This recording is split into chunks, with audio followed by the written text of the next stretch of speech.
Hey guys, Dr. Nicholas Beasley here at Wuji Medicine, and today's video blog we're just going to talk about Qigong, just a general topic, general discussion, but the importance that Qigong plays in all of our therapies that we offer here at Wuji Medicine. So medical Qigong refers to any form of exercise, breathing, or physical therapy technique that we use to enhance the longevity and to improve the body's overall state of health.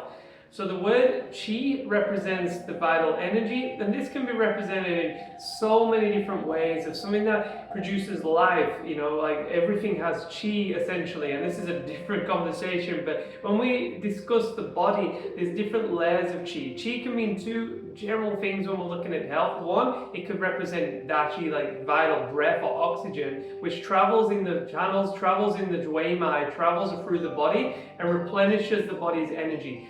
Or we could look at it as the functioning of something. So we could look at it as like the kidney Qi, the function of the organ itself. Or we could look at it as like generally like the function of the liver and the heart, kidney Qi deficiency, spleen Qi deficiency, etc., etc. So when we're working with medical Qigong, our intent with this is to cultivate this energy through the body and to improve the vitality of the body through both the increasing in oxygen and transportation of oxygen through the Duimai, the blood vessels, and second of all, to improve the Qi of the organs and the viscera themselves. Then we have the second part of the word, which is Gong. Gong represents something that requires work or practice.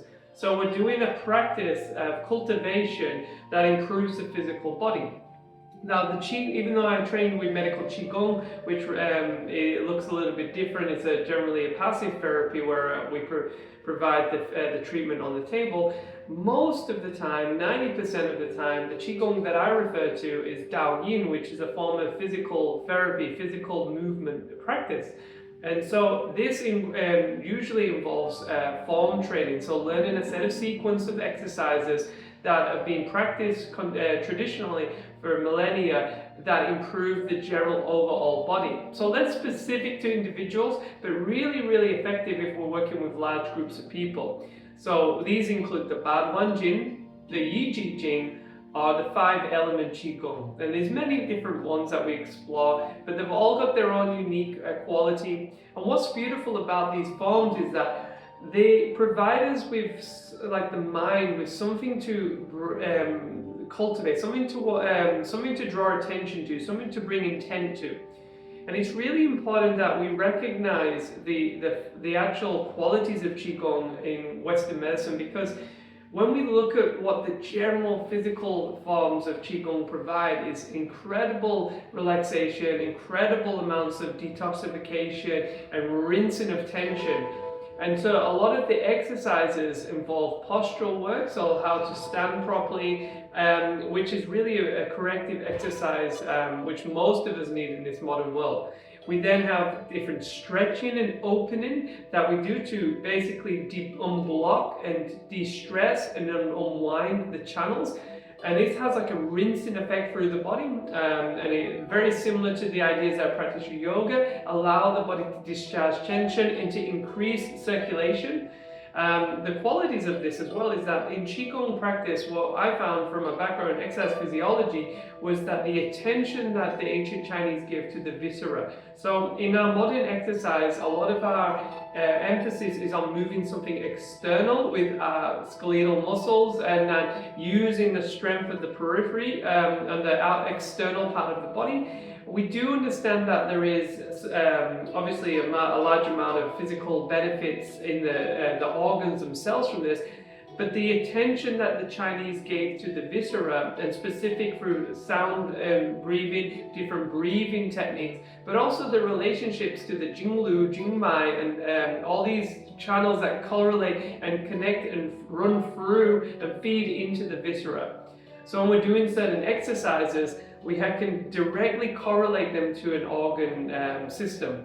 And in Chinese medicine, it's the imbalance of the organ which generates the specific psychology of an individual, so we can improve both psychosomatic effect through the Qigong practice. It's impossible for me to bring all this reference and all this detail into a small post, and that's what I've been dedicated been doing for the last probably 15 years is sharing my own experience as a physical therapist, someone with background in exercise physiology, and how I transformed that by learning Qigong, which led me towards acupuncture and herbal medicine. But ultimately, Qigong is something that's practiced daily. It's something that is minimal amount of stress to the joints and generally has a quality of what we call, instead of going for a workout, we have a work in. An opportunity to self-reflect, an opportunity to go in and just to breathe in and just to basically scan through the body and provide the body with nutrients.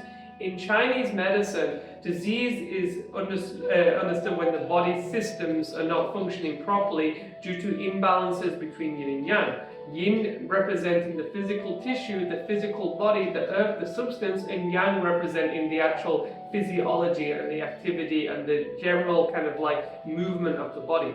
So the combination of gentle internal reflection and soft exercises with strong opening and quite young opening exercise provides a really balanced way of approaching exercise.